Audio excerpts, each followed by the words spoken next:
La vie de notre enfant s'est arrêtée quand il avait 3 ans, 2 mois. Ça fait 5 ans. Mais quand je repense à mon garçon au moment où il avait 3 ans, 2 mois, c'est hier. C'est comme si la Terre s'est arrêtée de tourner. C'est un vide silencieux. Après, il n'y a plus rien, là.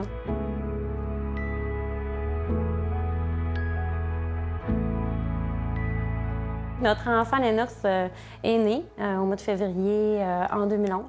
Puis finalement, il y avait des handicaps majeurs, des malformations qui étaient un petit peu partout là, dans son corps. Donc, c'est avec tout ça qu'il a évolué.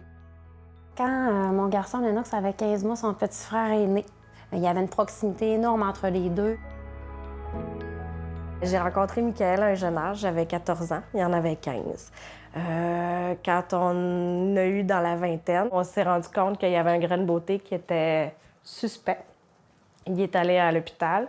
Ils se sont rendus compte que c'était cancéreux, un mélanome. J'ai su que j'étais enceinte au mois de septembre.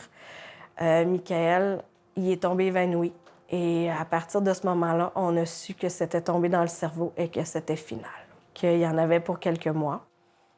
J'avais aussi une petite fille de 3 ans qui se demandait qu'est-ce qui se passe avec papa, pourquoi papa il devenait de plus en plus chauve, de plus en plus malade.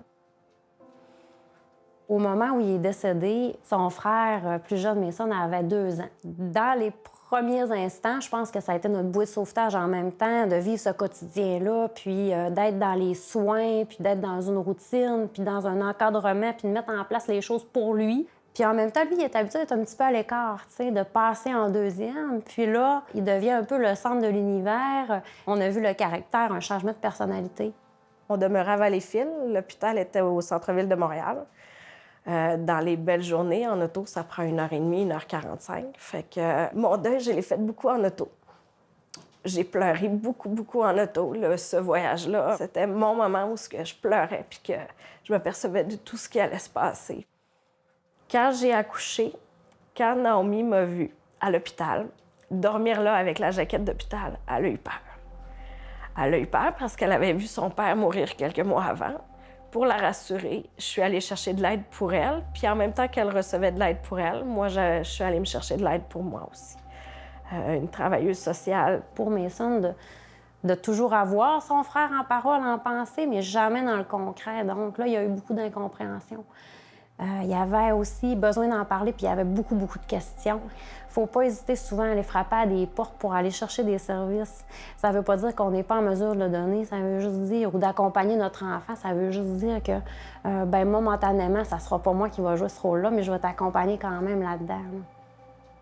Dès le début, j'ai dit la vérité, selon l'âge puis qu'elle peut comprendre. Puis j'ai eu la même honnêteté avec ma plus jeune quand elle est venue à avoir l'âge de poser des questions.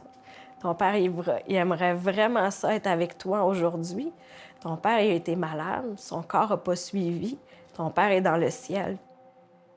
La mort de Michael m'a appris vraiment de s'occuper des choses qui sont importantes pour nous. C'est une des raisons pourquoi je suis demeurée maman à la maison. Je mets mes filles au centre de ma vie. Pour l'instant, c'est ça. J'ai choisi ça. Puis je suis bien avec ça. Là. On n'a jamais freiné les émotions. On a toujours dit que, on en parle, puis maman pleure, puis c'est normal. Puis à partir du moment qu'on a un petit souvenir, qu'on pense à quelque chose, on se permet d'en parler. Au départ, c'est une douleur quand on pense à ces petites choses-là, les petits souvenirs de lui. Sauf qu'après, c'est un réconfort qu'on va chercher. C'est une belle nostalgie, en fait, là, quand on repense à tous ces petits souvenirs-là. Puis, c'est ça qui le garde en vie au quotidien. Là.